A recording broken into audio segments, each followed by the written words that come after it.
Eh bien, salut à toutes et à tous, ici Slenderboy, le fils de votre creepypasta préféré, j'espère que vous allez bien. Et aujourd'hui, on se retrouve pour une petite vidéo qui, vous allez voir, est un peu spéciale, comme vous l'avez remarqué, je pense. Je la sors un mercredi, et non pas un samedi ou un dimanche. Puisque, bon, vous le savez, je pense, Metroid Prime 4 Beyond sort demain, au moment où je sors cette vidéo. Et du coup, je me suis dit, et si on se regardait le plus long trailer du jeu avant sa sortie? Un jour avant sa sortie, voilà. Voilà, donc c'est ce qu'on va faire dans cette vidéo, on va regarder le plus long trailer du jeu qui dure 7 minutes 30. Et puis voilà. Sachez aussi que demain, je essaierai de vous sortir le dernier épisode du let's play de Metroid Dread. Ça va me faire quelque chose de terminer ce let's play. Et si j'y arrive, je vous sortirai une autre vidéo en lien avec Metroid Prime. Enfin avec Metroid surtout. Bref, donc écoutez, sans plus attendre, on est parti. Voilà. Attendez, j'ai juste vérifié le son. Ouais, voilà, c'est bon. Bref, c'est parti.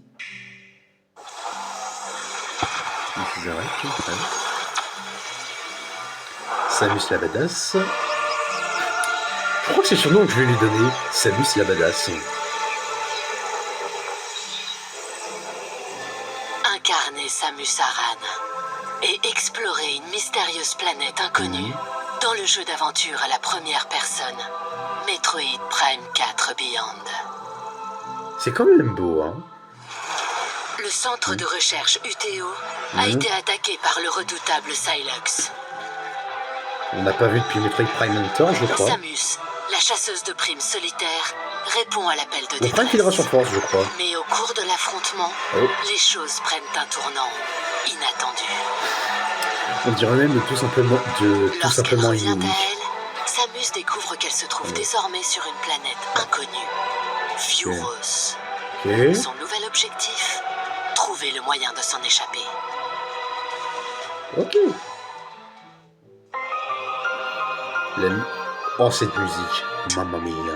Vuros abrite les ruines d'une civilisation déchue, ainsi que diverses régions, telles qu'une jungle luxuriante.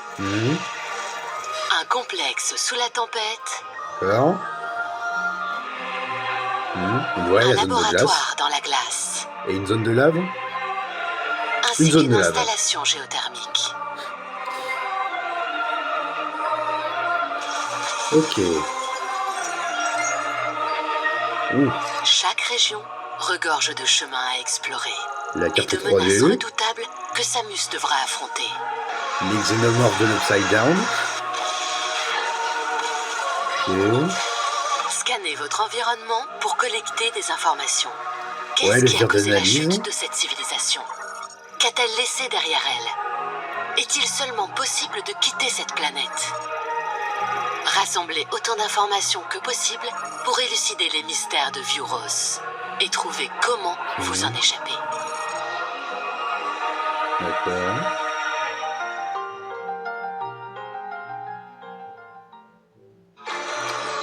Capacité de Samus. Grâce à son arsenal, Samus peut tirer des rayons d'énergie en rafale ou chargée.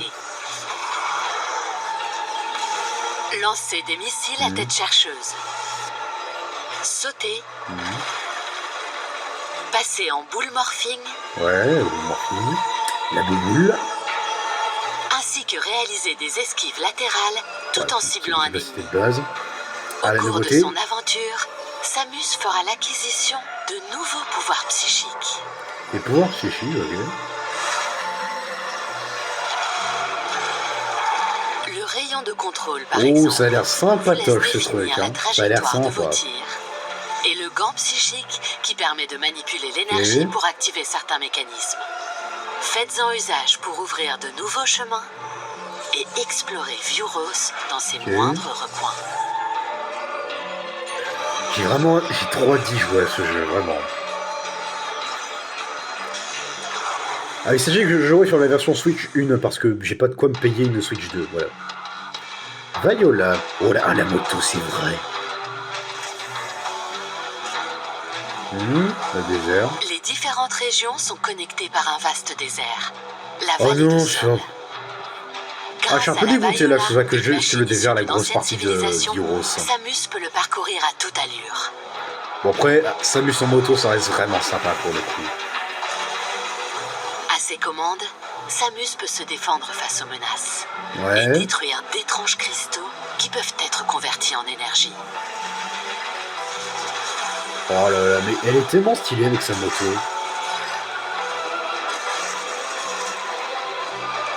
La Vaillula peut être invoquée partout où il est possible de la conduire. Chouette. À vitesse limitée quand t'es en zone normale. Et Samus peut en descendre pour examiner des points d'intérêt. Ok. Sauver la Fédération Galactique. Ah. Samus n'est pas la seule personne à avoir été transportée sur Vyros. Plusieurs soldats de la Fédération Galactique un concept à la The Rem et Prime 3. Samus croisera parfois leur route au cours de l'aventure et ils auront l'occasion de combattre côte à côte et d'unir leurs forces. J'ai vu pas mal de gens s'en plaignent alors que, bon en vrai franchement, je vais pas vous mentir, ça me dérange pas trop. Tant que les persos sont pas hyper casse-couilles et insupportables, ça va.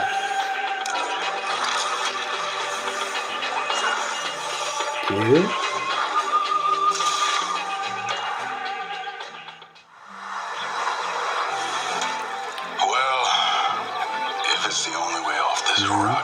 J'ai jamais de se quitter ce caillou. D'accord, j'en suis. Vous en dites. On fait équipe. On dirait c'est un robot. Avec une enfant qui comptait pour moi. La présence est différente. Ça retrouve le fait, j'espère qu'on va rester en contact. Je vais devoir ma famille. Et je serai rentré. Je prendrai un congé de vérité. Les dangers de Vyros vous attendent. Samus et ses alliés pourront-ils en réchapper? Oh, c'est vrai, on dirait qu'il y a un délire avec les Metroid qui fusionnent avec les créatures. Psylocke. Metroid Prime 4 Beyond. Disponible le 4 décembre. Bah c'est bien beau tout ça. Bon, il y a encore... Je fais une petite pause juste pour donner mon avis sur un truc. Mais je vois beaucoup de gens sur internet, même toute la communauté Metroid, qui dit que pour eux, Metroid, c'est le fait d'être isolé sur une planète, savoir comment s'en échapper. Je suis pas trop d'accord avec cette vision. Alors, c'est mon avis, voilà. Donc, vous, chacun a sa vision de la saga Metroid. Mais pour moi, Metroid, c'est vraiment en priorité l'exploration de planètes différentes, de planètes diverses et variées avec différentes zones. Vraiment, Pour moi, le fait de l'isolement dans Metroid, c'est vraiment pas un truc, pour moi, c'est pas un truc qui va à la saga. Enfin, ça peut lui aller, mais pour moi, quand je joue à un jeu Metroid, je m'attends plus à un jeu qui veut que j'explore, que je découvre des trucs, me montrer des panoramas magnifiques, enfin, mais bon, explorer, découvrir des petits secrets, qu'un jeu qui m'isole qu'un jeu où je me sens isolé, tout ça. Voilà, c'était le point de vue de quelqu'un qui aime... C'était mon avis, voilà. Qui est du coup aussi sur Switch 2 et sur Switch 1. Bon, du coup, c'est cette version que j'aurai, voilà. Alors, je vais pas acheter le jeu directement, je pense que je l'aurai pour le Noël, voilà, je compte l'avoir pour Noël. Et je sais pas si je vais faire directement un let's play juste après. Mais écoutez, on verra. Bon, on continue. Les images de cette vidéo sont tirées de la version Nintendo Switch 2 édition du jeu. Évidemment. Cette version permet également de jouer à la souris c'est avec quoi les ce système de mode là, truc.